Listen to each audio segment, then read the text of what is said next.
and we have to really escalate the noise we make so that we'll be heard.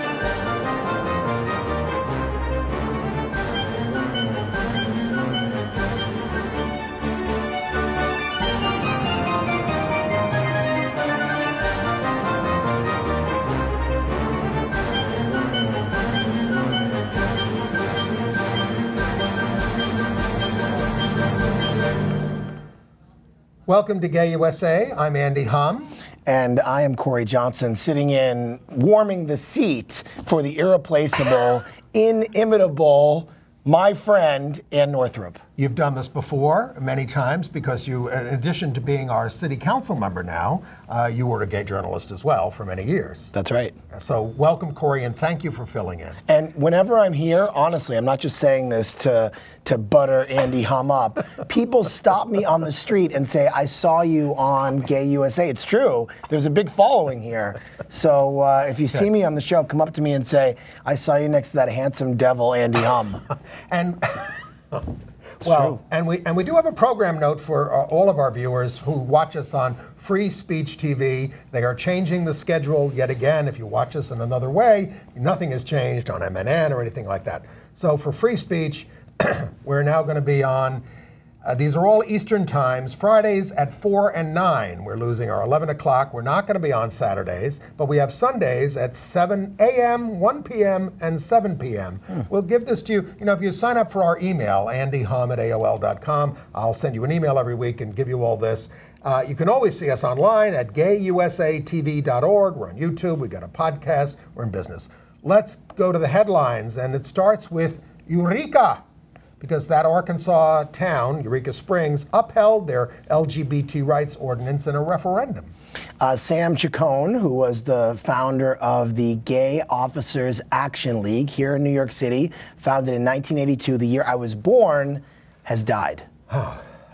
In Oregon, they banned conversion therapy. There is a whole host of anti-LGBT bills that are being proposed in the Texas state legislature, the Lone Star State. Some of these bills are just as bad as Indiana and Arkansas. And we're taping on Wednesday. This is all supposed to be over by Thursday, so you may know more about this than we do. The United Kingdom had their elections, and they moved to the right. But there were a record number of out LGBT MPs elected in all the parties. We are going to update you on the referendum, which is coming before the Irish people. I'm a good gay Irishman, so I am looking forward to these results for marriage equality in Ireland, and we hope that it passes. And I'm at least a third Irish as well, despite my last name. Havana celebrated LGBT Pride. And the President of Gambia in Africa, I mean, this is really sick, says that he wants to slit our throats. Personally. Personally. He wants to personally slit gay people's throats. It's really grotesque. The Food and Drug Administration guidelines on gay male blood donations have been issued for comment, and they still discriminate against us. What a joke. And Andy is going to be presenting his review on The King and I. And if you can't wait till the end, it's 2 thumbs up. Good. All right, so we do start in Eureka Springs, and really, I mean, this city is one of the Arkansas cities that saw that they were passing this state bill that was going to ban gay rights laws, basically, although maybe it doesn't. Remember that law that said you can't go beyond what the state does? But so they passed one. And then the people down there, because there are a lot of religious fundamentalists, it's a small town, only about like a couple of thousand people, but they voted 579 to 231 to uphold this comprehensive LGBT rights law. And that's a 2-to-1 vote in Arkansas, and it's a state that has significantly moved to the right, become more and more conservative. Democrats are now an endangered species in the state of Arkansas, and so to see this win in a small town in Arkansas, I think is significant, especially amongst all of this anti-LGBT legislation that's being proposed all across the country. And anti-everything legislation in Arkansas and North Carolina. And you know, this Democratic registration is still pretty good in these states, but you're right, legislators are gone because the Koch brothers and others moved in and said, hey, it's cheap, we'll buy it off, we'll elect Republican legislatures, and they're really wrecking havoc down there. I think in the state of Arkansas, we of course lost a Democratic senator, Mark Pryor, in the last election. Before that, we had lost Blanche Lincoln, a Democratic senator. We had a Democratic governor, Mike Beebe, who was very popular, and with all of that, we've gotten these right-wing Republicans that have come in, and I think for the first time since Reconstruction, Republicans now control both houses with huge majorities in the Arkansas state legislature, which is why we saw these bills being advanced. As your cousin, President Lyndon Johnson, predicted when he signed the Civil Rights Act in 1964 that he was writing the death warrant of the Democratic Party in the South, and that's now basically completely come to pass until people decide that they want to take power back from the right-wing Republicans. Last Democrat to win Arkansas in a presidential election was Bill Clinton. Right. Even Al Gore lost it, and he was from neighboring Tennessee. All right. So I guess actually we should move and talk about Texas, because that's a really serious situation. And the legislature is in session as we're sitting here, and they're considering all these bills to stop clerks from issuing marriage licenses when they have same-sex marriage, to allow religious-based refusal of services to gay weddings, and to, it's all like Indiana. But and Mike Signorilli wrote about this, where's the fuss over this? Why aren't the business leaders speaking up? Why aren't the national leaders speaking up as they did in Indiana? Well, they should be. And Mike's book that just came out, I think it's called We Haven't Won Yet, or something along those lines. It's not over. It's not over as yet. we often say here on It's KUSA. not over. It's not over. Not over. And Texas is, again, in the same vein as Arkansas, a state that has right-wing Republican leadership. Greg Abbott is the new governor after Rick Perry. He was the attorney general. He is awful on these issues. A Democrat hasn't won statewide in Texas since Ann Richards in, I think, 1994 was when she was reelected, and or it might have been 1990.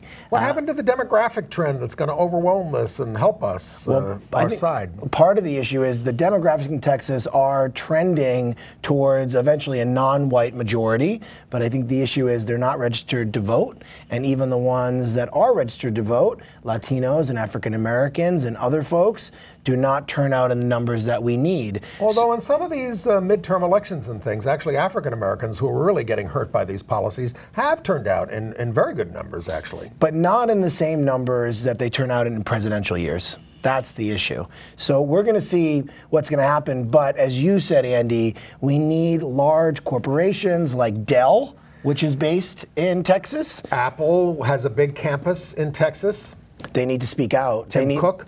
They need to do what these other corporations did in Indiana and in Arkansas. In Arkansas, we saw Walmart speak out. In Indiana, we saw a host of large businesses that were centered in Indianapolis and other parts of the state. That needs to happen in Texas. And in Texas, you have so many large cities: Houston, Dallas, Austin, San Antonio. We need people to start mobilizing. And I don't want people to think that this is only happening in the South or, here in New York State, we still haven't passed the agenda, which is to protect transgender rights on a statewide basis. We haven't banned conversion therapy, as Oregon just did, and that bill went to the governor. And, I looked up what the New York State Catholic Conference is doing. They want a religious conscience opt out of all these things. I don't think they're going to get it from the state assembly, which is Democrat controlled here. But we have a lot of progress to make here as well. Oh, absolutely. I mean, it's nice to see that we are seeing progress in places like a small town in Arkansas, like Eureka. But we still have plenty of work to do here in the Northeast and in blue states, which is why the Oregon news is good news. Yeah, and just finish up on Eureka Springs. I think it's a disgrace that civil rights are ever voted on a popular vote. They don't allow that in Washington, D.C., but a lot of other places they do. All right, some other things that are going on around the country. Well, the Boy Scouts booted an out gay leader, Brian Peffley from Columbus, Ohio. He's a former Eagle Scout, and he said the Scouts are being robbed of me as a good role model. It's amazing. I think what the Supreme Court case on this was in 2000, I believe. Evan Wolfson helped argue that case, the architect of freedom to marry all over the country, and still... We lost 9-0. We lost 9-0. But all it said was the Scouts have a right to, as a private religious organization, to have that policy.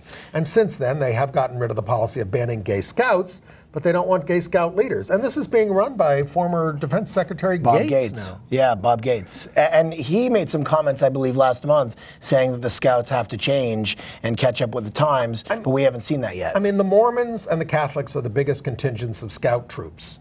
And the Mormons just relented on the Utah gay rights law to some extent. Wasn't they got perfect, a big exemption. but yeah. So maybe I hope so. It's just embarrassing.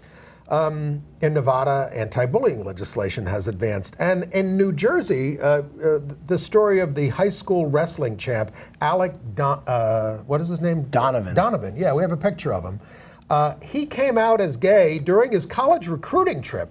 He was confronted by a fellow recruit who said, "We hear you're bisexual." He says, "I am not bisexual. I'm gay." Well, so that was tremendous.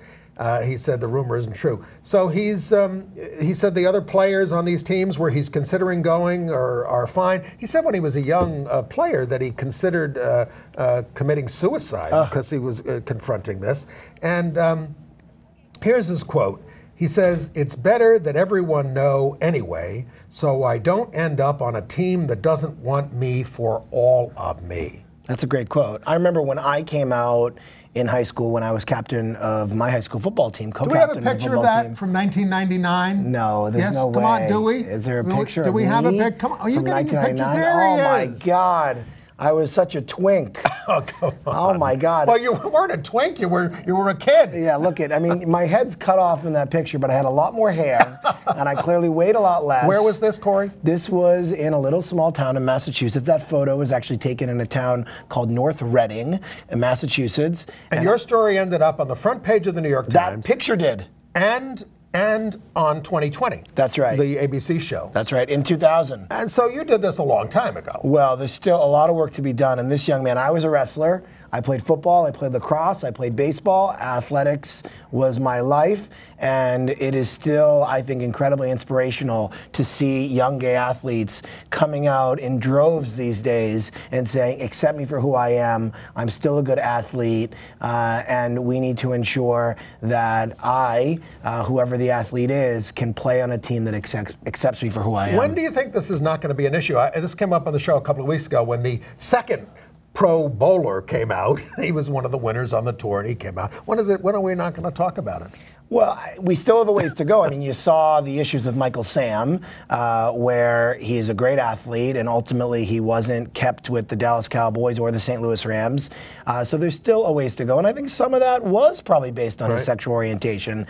So I've always said that I think change is going to come from the bottom up, not from the top down. You're going to have good athletes, high school athletes, college athletes that are going to be out for their entire teenage years and into their college years. Right. They're going to be chosen on the basis of their athletic skills, and I think that's where the change is going to come, and that's where we've seen the most movement. I mean, just to get back to it, what possessed you to come out at that point? I mean, since you were such a trailblazer. I was sick of living a lie. I was sick of being depressed. I mean, I was sick of being, completely unhappy with my own life.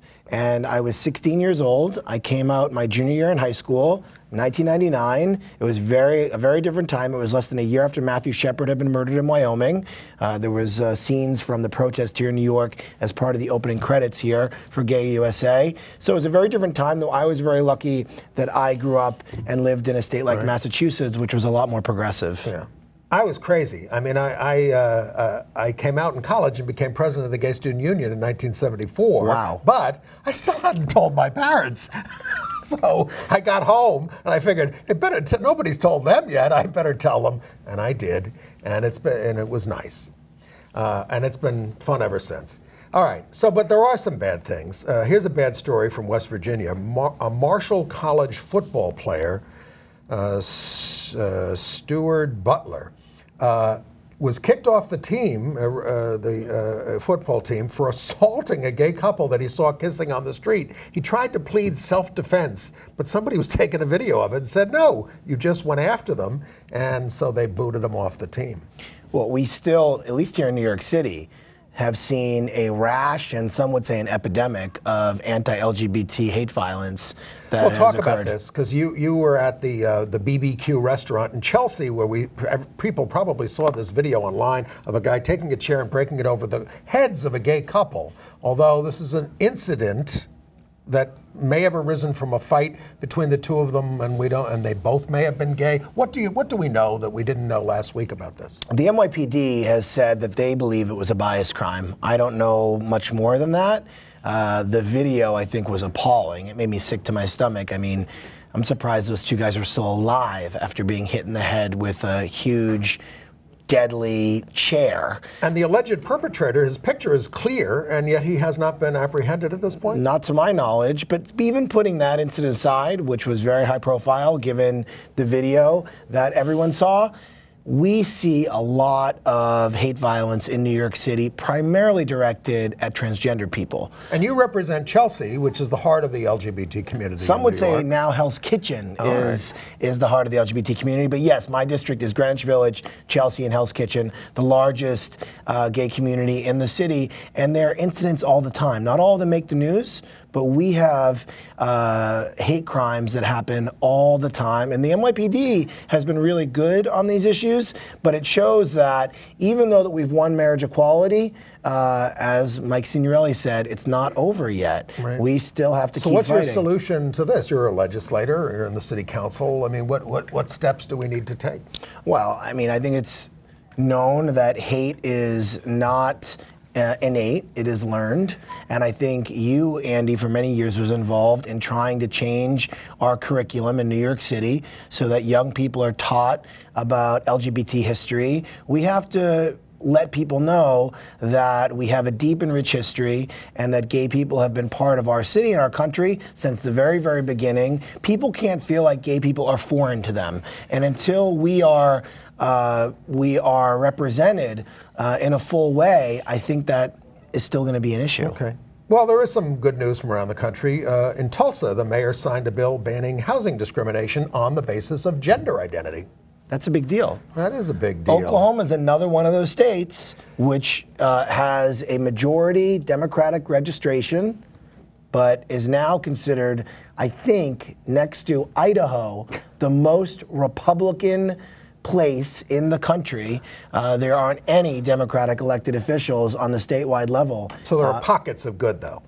Pockets. I think Tulsa and Oklahoma City are places where it's still potentially okay to be gay. And in our marriage news, the state of Oklahoma was ordered by the courts to pay $300,000 to the lawyers fighting the gay marriage ban because they wasted the taxpayers' money on a fight that they were going to lose. So they have to pay up. That's good news. That is good news. It's the, what is it, the Show Me state? Show me the no, money. That's Missouri. Oh, that's Missouri. And we're going to get to that. The Sooners. News. The Sooners. They're the Sooner Sooners. rather than later. That's good. That's good. All right. How about an update on this? And this is a case you've been involved. These gay men who own a bunch of gay properties, the Out Hotel, a bunch of properties on Fire Island, Ian Reisner and Maddie Wiederpass. Well, Maddie, they apologized for this, although it sounded very insincere, for hosting Ted Cruz and welcoming him to their home, although they haven't apologized for hosting a fundraiser for Senator Ron Johnson of Wisconsin, who's very anti-gay. So, but they did try to act like, oh my God, we didn't know how bad Cruz was, which is impossible. So then they apologized, but now Maddie has taken back the apology. And in an op-ed piece in the New York Observer, he says, they were only trying to dialogue with Cruz, which I don't think is possible. And they have condemned us, who have protested this, as extremists. The real extremists here, I think, are Ted Cruz and Ron Johnson. I think it's interesting for folks to know the Ted Cruz stuff is what got the most attention, but they hosted a fundraiser for Ron Johnson, Republican senator from Wisconsin, a couple of weeks earlier. Ron Johnson is a Tea Party Republican who is incredibly anti-gay. Right. They put out a press release touting the fact that they had raised him $100,000. And a week after they had hosted the fundraiser, Ron Johnson then voted against an amendment as part of a larger bill protecting LGBT runaway homeless youth. Right. As part of a federal bill. So it's unacceptable. So they want to call us extremists. We're just saying we don't want to go to a place of business where our money, the profits that you make, are going to go to somebody like Ron Johnson. I mean, that just makes sense. All right. Let's go on to, let's talk about Sam Chacon. We have a picture of him. He, as Corey said, the co-founder of the Gay Officers Action League back in 1982 when Corey was born. He's with Edgar Rodriguez. That's Edgar Rodriguez on the right there, Sam, who just passed away. He was a former detective sergeant and was hailed as a social justice activist in many ways. And he's survived by his partner, Tao Wei, W-E-I. So we will miss him. His funeral was today. Okay, here's a Pew poll. The number of U.S. Christians is down from 78% to 71% in the last 7 years. People are dropping out. Millennials have dropped to 56%, and nuns. Now I'm a nun, meaning I don't have a religion, are up to 23% of the U.S. population now. I am sort of surprised that the numbers have dropped, if it's accurate, that much. That's a big drop from 78 to 71%. Yeah. And I think part of the reason why we've seen the Pope say things to make the church look more inclusive, and his language has not been as harsh as his predecessors, especially Benedict or even John Paul, is to try to make sure that the faithful don't leave in droves. Yes.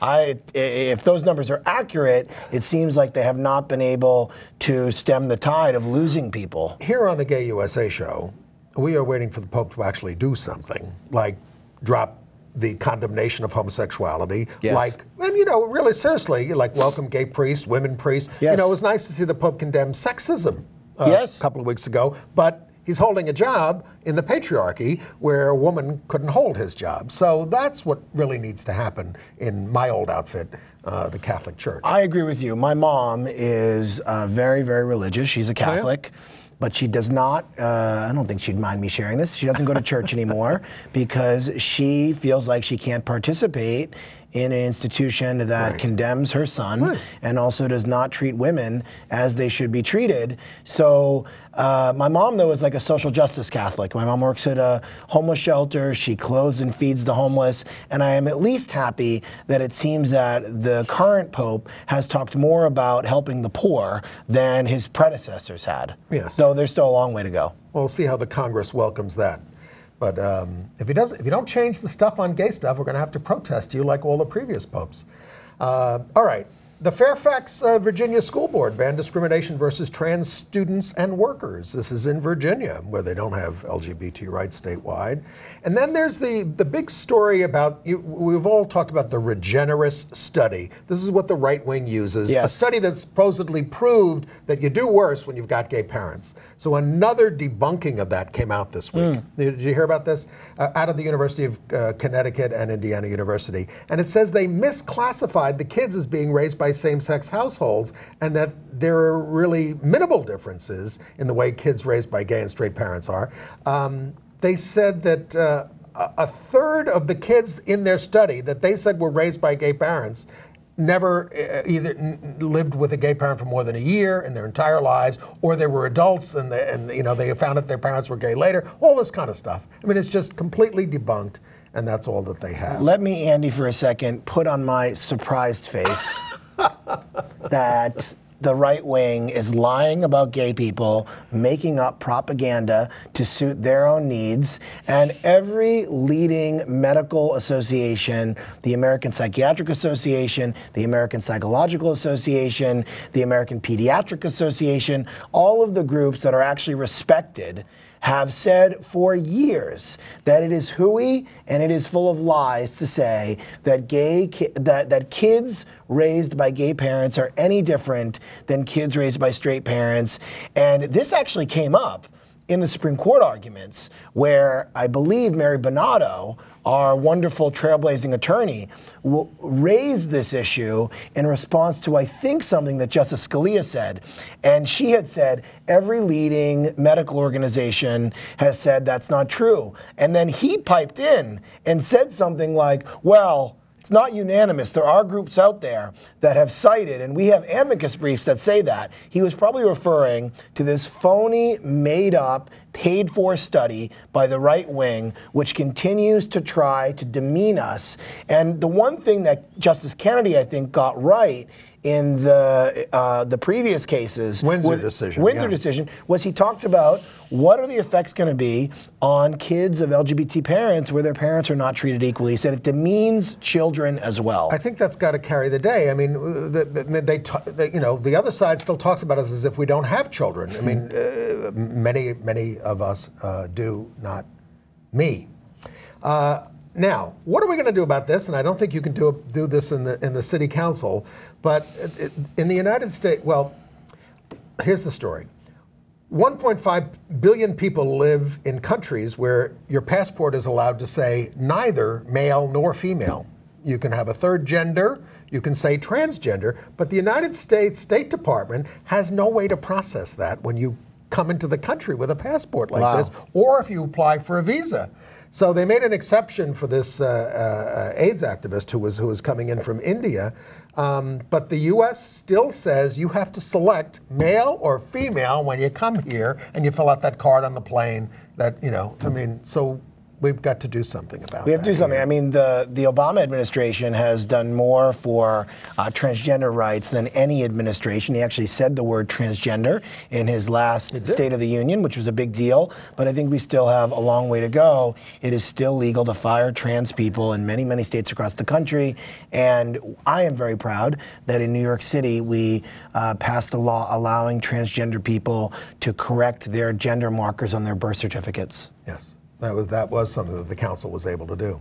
Okay, let's move on to the marriage scene. And of course, we're waiting for the Supreme Court decision. That's not coming down till the end of June, most likely, unless they get, busy and issue it earlier. But they like to usually wait with those decisions to the last day. But we don't have a U.S. territory that has same-sex marriage yet. It's not available in Guam. Let's see if I can name the territories. I don't know Guam. The Virgin Islands, right. Puerto Rico is a Commonwealth, American Samoa, right, and I am going to be embarrassed because I'm sure I'm forgetting one. Well, but the news is from Guam, which may be the first. The lawsuit there by a same-sex couple is, a judge said, it's got to move forward. We're not waiting for the Supreme Court to rule in June. You've got to get your case together. The governor there opposes it, but the attorney general supports us. So he's not going to defend it, and they're having to get somebody else to do it. But it would be the first U.S. territory to recognize same-sex marriages. But their attitude is, hey, we don't have any representation in your Congress or anything else, and you're going to tell us what to do here? They have a federal representative who is a non-voting member of the House, just like Washington, D.C., and our other territories. Okay. Now, how about there was a big wedding in the basketball, same-sex wedding in the basketball world this week. Brittany Griner, we have a picture of them, from the Phoenix Mercury, married Glory Johnson of the Tulsa Shock. Oh, they're beautiful. Beautiful they photo. Are beautiful. That's from People magazine. They're both 24, but it must have been a tough run up to the altar. We have to relate this, because they were both arrested on April 23rd for disorderly conduct when they were fighting with each other. One of their sisters turned them in. So I don't know if it was a rush to the altar to say everything's okay. And weddings make people tense, I think. That when you can easily have a fight leading up to a wedding. All I'm saying is that was a beautiful photo. It was an absolutely beautiful photo, and they are great role models in that sense, for being out in the WNBA. And the WNBA wouldn't exist without its lesbian fan base. Quite literally. There you are. Well, we are already on to international news, so let's get to it. We have a lot of it this week. So how about the United Kingdom elections? Kind of a shock, huh? Everybody said it was going to be a close parliament and a close race, and it wasn't at all. The Conservatives won an absolute majority in the parliament. They are in control now. They don't have to depend upon any other party. Because before, David Cameron had an unusual alliance with the Liberal Democrats. Yes, who got wiped out in this election. Because they did make the alliance with the Conservatives. And I believe their leader of the Liberal Democrats, Nick Clegg, resigned his position as their leader because they got wiped out. He got reelected to parliament. He got reelected. But only 6 other people did, I think. That's right. And the leader of Labour resigned his position. Ed Miliband. Yeah, he resigned. Yep. And so they only got 239 seats. You needed about 326 to win. It's going to be interesting to see what happens now with the outright conservative government in the UK. Well, they already want to pass a surveillance bill that they were stopped from doing. They want to, the austerity measures against the poor. Are they going to leave the EU? And that's the other big thing. Cameron himself, the Prime Minister, is against leaving the European Union, but he promised a vote in the country on leaving the European Union. And you saw the rise of the National Scottish Party, where they did really well in Scotland, which probably has to do with some Scots wanting independence. Well, about over 40% of Scots voted for independence, and they lost. So they lost that vote. But the thing is, when they vote in these elections, Scottish National Party won almost every single seat in Scotland. I think 56 out of 59. Yes, but the thing is, you're up against a Conservative candidate, a Liberal candidate, and a Labour candidate. You don't have to win a majority; you get the seat, and they won all the seats in there. And the thing is, but they have no power now. They have no power. They have no power because they're in the minority. They have no power, and the real ramifications of them doing so well was that Labour used to do quite well in Scotland. So that was one of the main reasons why Labour lost so many votes. Now, what's going to happen to LGBT issues? First of all, we should say that, they now have 27 out LGBT members in the parliament, which apparently is a record for a parliament, or at least it's 1.3%. But you've got like 4% of the New York City Council that's LGBT. There's 6 of us out of 51, so it's it's almost 10%. It's great. We have a lot. We have and our Congress has 7 members, but they've got 13 Labour members who are LGBT and 12 Tories, Conservatives, and 2 of the Scottish National Party. But here's the thing. Yes, the Conservatives over there are not like the Republicans over here. No, not at all. They allowed a vote on same-sex marriage, but half of the Conservatives voted against that. And now they're in power. So I don't know what's going to happen to LGBT rights over there. I mean, the Equalities Minister, the new Equalities Minister, voted against same-sex marriage. That's a problem. She says, I'm sorry, I accept it now. Then the Education Secretary voted, and the Minister for Women, Nikki Morgan, also voted against same-sex marriage. She says, I'm sorry, I'm for it now. Well, you probably have a better recollection of this than I do, but during the Thatcher years, that's when, what was it called, no promo homo? Yes, Section 28. Where you couldn't talk about LGBT people in the school system. Right.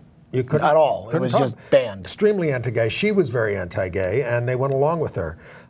They also have an anti-gay culture secretary now, who really was an anti-gay campaigner. Culture secretary. That is an oxymoron. Well, it's terrible. What would culture be around the world, and especially in the UK and London with the theater scene and art scene, without gay people? But then there is Yahya Jammeh. He is the president of Gambia. He is. And he said, if I find gay people in this country, I will slit, this is the quote, I will slit their throats of all the gays. And he said, the West can't stop me. Now, he's a human rights violator from way back. on many issues, but this is like, what are you supposed to do? There has already been some action by the West against him on this in terms of aid and things, but this is what you use to build yourself up in some of these places, people's ignorance and fear around gay stuff, and what can we do? Well, we've seen this play out horrifically in Uganda and in Cameroon and in other African nations where you have these autocratic dictators who are incredibly anti-gay, and we know that there are right-wing organizations here in the United States that go over to Africa and help them promote these anti-gay laws that persecute and criminalize being gay. Although we did get his name's Scott Lively. Yes, but we did get a statistic from the International Lesbian and Gay Association just as we were going on the air here. In the last 10 years, the countries banning gay sex are down from 92 to 76. So a long way to go, but we're making some progress. It's still crazy that in 76 countries around the world, it is illegal for gay people to have sex with each other. Now, it's shocking. Councilmember Johnson, I know you were born in 1982. 1982. But I started having sex before 1982, and I was not a child. And it was illegal in New York until 1980. That's crazy. And we had to get rid of it through the courts because the state legislature, which had legalized abortion in 1971 under a totally Republican legislature in both houses, had not repealed the sodomy law. And we waited until 2003 to get a Supreme Court decision in Lawrence v. Texas, which set the stage for, I think, a lot of the decisions that have come after it. Opinion written by Anthony Kennedy. Anthony Kennedy. Who we are looking for. And by the way, some better come through for us on this one. But some fun trivia. Anthony Kennedy was not supposed to get that Supreme Court seat. He was the replacement for the marijuana smoker? No. He was the replacement for Bork. Oh my goodness. Robert Bork, right-wing, anti-gay, wacky lunatic, got scuttled by the Senate. Yes. And his replacement was Anthony Kennedy. Could you imagine if we had Bork instead of Kennedy, how much different these Supreme Court decisions would have been? Unbelievable. We would have lost all of them. We would have lost all of them. Many of them, anyway, because some of them were 6-3. But he wrote them. But Kennedy wrote them. And Kennedy, of course, we talked about this on the show, he has a way of writing things that give us the win, but don't give us total protection that, that we need for everything. There are plenty of things Kennedy's been bad on. The number one thing that I can name most recently is Citizens United. Yes. He's very conservative. Yeah, he's very conservative. On business things. Yep. All right, some other things that are going on. We have, they had Pride in Havana. 1,000 people showed up for this thing, and they invited, we got a picture of the Havana Pride there. We're getting our pictures up this year. We got them, Havana, maybe. Anyway, there it is. What's her name? Mariela Castro, is that right? She's the daughter of Raul. The daughter of Raul, yes, the niece of Fidel. Who's thinking of going back to the church. He met with the Pope. He says, I think I'll start praying again. Raul said that? Yes, this week. Raul. Anyway, so they had this there, and they invited American ministers, including Troy Perry, who was the founder of the MCC Church, to do a wedding ceremony, a mock wedding ceremony, because it's not legal there. But they did all this. So things are real. Are you planning a mission to Cuba? I mean, not a mission. I'd love to visit Cuba, especially before McDonald's and Starbucks start cropping up all over the place. Before it's ruined. I want to visit Cuba. Governor Cuomo just went to Cuba with a delegation of state legislators from New York a few weeks ago. And we will have more about him in AIDS news. Back to international news. In Luxembourg, we have a picture of him. The Prime Minister, Xavier Bettel, 42, has married his civil partner, Gauthier Destanet. It was a private service. Same-sex marriage was legalized there in June. And here's something about Luxembourg. If you don't like having a gay prime minister, if you get rid of this guy, you're still going to have a gay prime minister because the deputy is gay. Wow. Openly gay. And the first... Etienne Schneider. And the first openly gay ambassador from the United States ever was Jim Hormel, who was ambassador to Luxembourg.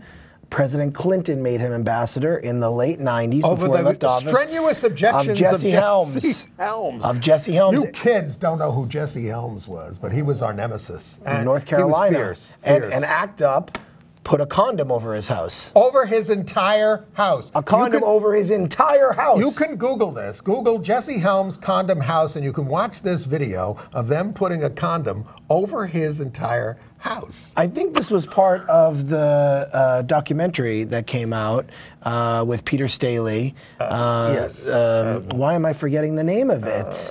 It was by David France. Yes. That came out last year. We had David on the show. We talked about the documentary, and it will come to us. Yeah. And Bill will tell us. What was it, Bill?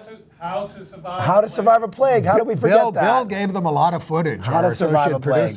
And of course, there was United in Anger, also another documentary made by ACT UP people. So in that documentary, they show footage of going to Jesse Helms' house, and this is long before he ever tried to scuttle Jim Hormel's nomination to be ambassador to Luxembourg. Now, the Swedish, worried about Russian submarines coming over to their territory.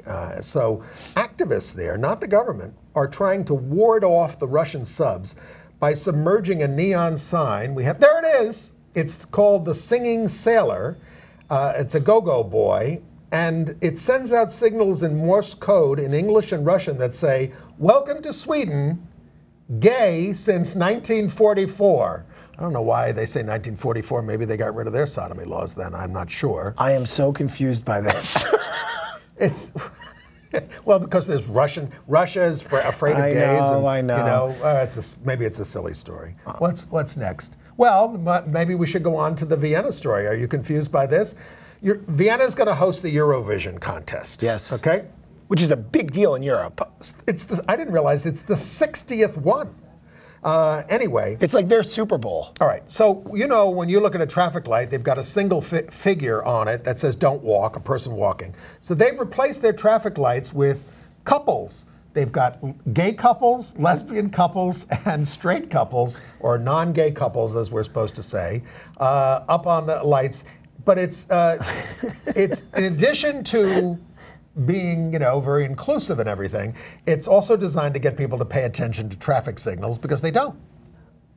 That is really that is really something funny. For you to try here in New York. I think we should try that here in New York. You get a lot of attention. Though, who says that those people are couples? They could be friends. That's true. They could be friends. And of course, in Europe, men walk arm in arm and all that kind of stuff. Culture's different. That's true. The European Court of Human Rights ruled that Georgia, the country of Georgia, failed to protect LGBT rights activists at Pride 3 years ago. And they're awarding compensation to these people who were persecuted by Georgia. Now, that's good. I mean, Eastern Europe is still a dangerous place. We still see stories nearly every year from Latvia and other places where people are being, Molotov cocktails are being thrown at them. There's still a lot of violence in the world towards LGBT people. So what would you predict that the Lithuanian Legislative Committee looking at civil partnerships would recommend? They said there's no constitutional barrier to it because they have a law against same-sex marriage. But there's no constitutional barrier to civil unions, which would give all the rights without the word. And obviously, we want marriage. So, separate but equal. You can't be part of it, but you can have part of it. They had civil partnerships in a lot of these places. They had civil partnerships in Denmark before anybody in like 1989, right? Yep. But Denmark is now ranked 9th by the International Lesbian and Gay Association on LGBT rights because they don't seem to want to do anything about gender identity and protecting people on the basis of gender identity. And guess which country? I was kind of shocked. Maybe I shouldn't be shocked. The country that's first is the United Kingdom. Wow. On the list under a conservative government. Followed by? Belgium, Malta, and Sweden. I've never been to Malta. No, I haven't either. Or Sweden. My sister-in-law is headed down there, and she'll tell me all about it. Then there's this terrible story out of, here's a terrible story out of the United Kingdom. Maybe you'll lose your #1 ranking. A Jamaican bisexual, or a Shia Edwards, he was denied asylum last year because he'd been married and had a kid, but he's got a lover in Leeds, a male lover, and he doesn't know what to do, so he took pictures of himself having sex with the guy and is trying to submit them. They don't want to look at them. They just want to say he's not gay. And he says, look, I'm going to be murdered if I go back there. You've got to do something here. So they're very unsympathetic to immigrants because that was one of the big issues in the election campaign. Yes. With the UKIP, the United Kingdom Independence Party. Yes. Very anti-immigrant, so the Conservatives got more anti-immigrant. But I think their leader lost. The UKIP leader lost. He lost his seat. He lost his seat. I think they only got 1 or 2 seats. Yeah. But they got 13% of the vote. Yeah, that whole system's crazy. Why is it crazy? I mean, No, it's probably better than ours. I mean, because the two-party system has shown to be not good for our country. The parliamentary system is probably more representative in some ways Why don't we try it in of New the York? electorate. Well, we just elected in the state assembly the first Working Families Party candidate, Diana Richardson in Brooklyn. Yes, that was a breakthrough. Tish James was the first city council member That's right. who was elected to the. She's now the public advocate there. In Egypt, the actress Mona Hala, H-A-L-A, I don't know her, but she's apparently very famous, a lot of films and everything. She was on a TV show and she made an impassioned defense of LGBTI people, according to the report. She said, homosexuality, I didn't know this, has existed since ancient times. You should tell the Supreme Court. They were worried about. Didn't Justice Alito ask about that? Kennedy, he talked about millennia and all this other kind of stuff. Yeah. All right, let's talk about Ireland.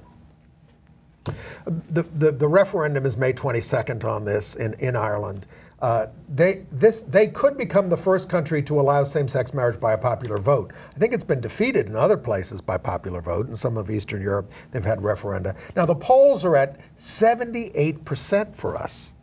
Now, how can we lose? Well, that's what some of the stories are writing about these days. About how we could lose? Yes. First of all, they said the Irish only approved divorce in 1995 by 1%. In 1995. Yes, divorce. It's remarkable. And then here's the quote, Irish voters have a history of abandoning constitutional changes in the final days. Now, I'm not trying to get everybody all upset, but all of the Irish parties support it. Actors Colin Farrell and Chris O'Dowd have been campaigning for it. That's got to make some difference. Yes, Equality has a big canvassing operation, so we've got the on-the-ground operation. But the No campaign, they're using the U.S. tactics, the right wing. The children will be harmed. You've got to think of the children. This is what they're trying to get. It's out of the National Organization for Marriage playbook, and they're trying to win with that. So we're holding our breath about Ireland. I feel good about it. I think it's going to happen. I do too, but we were pretty sure about California too, weren't we? I'm 50% Irish, 25% Korean. I'm Irish Korean. Okay, good for you. It's a good mix. Good to have a mix. That's what. Anyway, Germany wants more of a mix in its employees. In the Catholic Church, their bishops met and they're going to relax the rules on divorced and gay employees. And they said, don't push us on this too much. But in America, they're firing people who are gay when they come out and all this kind of stuff. So do you think they had to get the okay from the Vatican? From Ratzinger? No, I mean they don't have to. I mean they have some autonomy in this area. I mean the Vatican can step in if they don't like what you're doing and crack down on you. In Cyprus, they approved civil partnership bill there in the cabinet and it moves to the parliament. And Russia's got a bill to ban transgender men and women from marrying same-sex partners. I don't know how they're going to figure all that out, but they're always upset about something. Let's go to AIDS news. So the FDA issued its draft guidelines on gay male blood donation, and they're sticking with this thing that we can't give blood if we've had sex within the last year. What a joke. Well, and the U.S. ambassador to Spain, who is gay, gave blood in Spain, even though he's had a partner for the last 15 years. And I don't want to make too many assumptions, but is still having sex with them because they make a different distinction over there about risk behavior rather than, whatever. Anyway, but they are, let's see, the countries that also have a year wait for gay male blood donation are Argentina, Australia, Brazil, Hungary, Japan, Sweden, and the United Kingdom.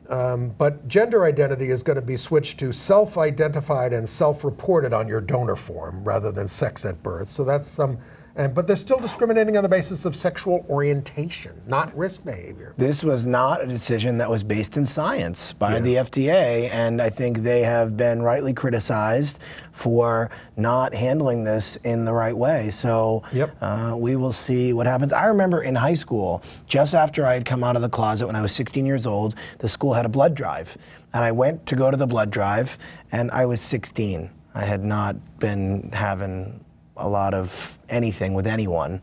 And I went to go fill out the form, and it asked me if I, these questions, and I wasn't able to donate blood when I was 16. I remember how angry I was. I was newly out, and I realized I couldn't participate, and I was the only openly gay student in the school. And this many years later, 16 years later, the FDA still has not caught up with science in the times. Even though this is a modification and it's under discussion. Well, the AIDS Walk is this weekend, GMHC. They're going to light up the skyline red in New York. They get about 30,000 people for that. It's a good place to go. It's the highest grossing fundraiser for HIV and AIDS in the world, I believe, on a single day. And then, if you don't think there are AIDS problems in this country, there's the trial of Michael Johnson, 23 years old in Missouri. We have a picture of him. We have about 8 minutes left here. This is in St. Charles County in Missouri. Stephen Thrash has been reporting about this.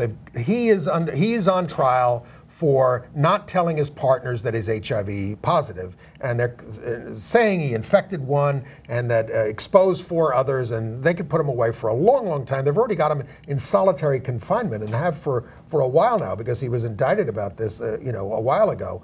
We're trying to. This will stop people from getting tested, if this is the kind of thing that can happen to you. And all people in a relationship have to take responsibility for, protecting yourself. You never know about, your partner. So most of the major medical groups are for reforming these laws. But our friend and activist Sean Strube has spent a lot of time talking about the criminalization of people who are HIV positive or who have AIDS. And people who know him say that they think he's got a learning disability, there's some mitigating factors in here. But the public is like, oh, no, you should be locked up forever. I mean, there are so many other things we could be transmitting during sex, and there's no criminal law about that. And solitary confinement is cruel and unusual punishment and should be.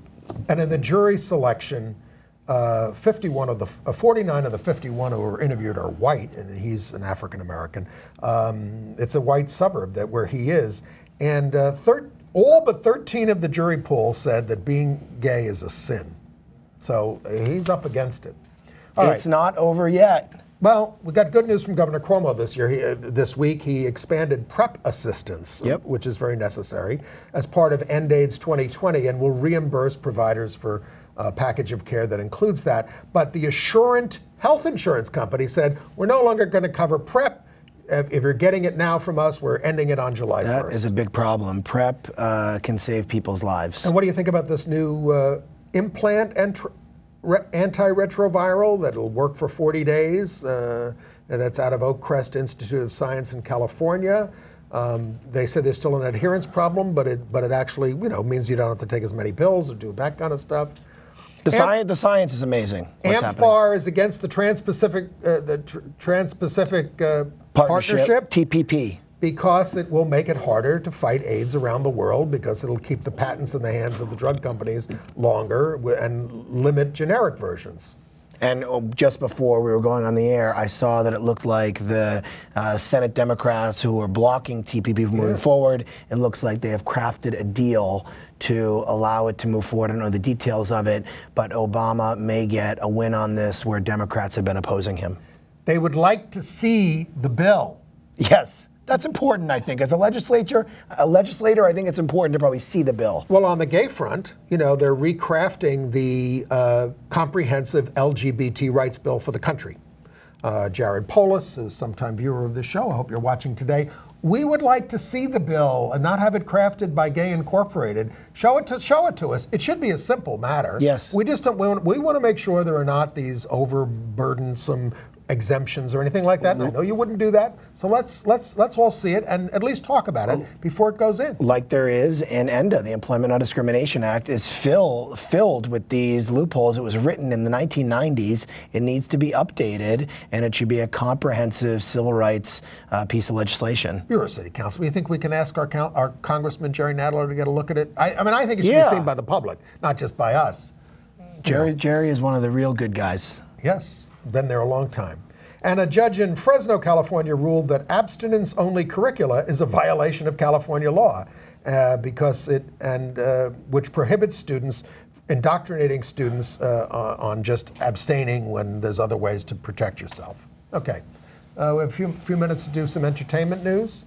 Yes. Well, I should say that the annual Bisexual Book Awards are on May 30th at 55 Bethune Street in New York at 6:30 p.m. You can get more information at bywriters.org. That's in my district, and that is a very famous building called Westbeth. Westbeth, yes, For where artists. the gay synagogue Where CBST is. has its headquarters, although they're moving. I did see The King and I. Have you seen The King and I? have you not. ever seen The King and I? No. It's such a wonderful show. I get so emotional. I'm a bit of a sap. There's Kelly O'Hara and Ken Watanabe. I saw it with Bill. We both loved it at Lincoln Center.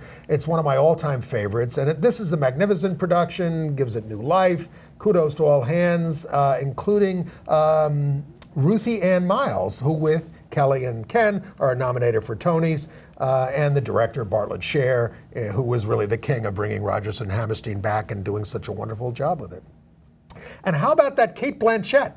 I love her. She is a goddess. Cate Blanchett rules it all. There she is. So she's got this lesbian-themed movie called Carol coming out, and she's asked by The Guardian in the United Kingdom, how about yourself? Affairs with women for you?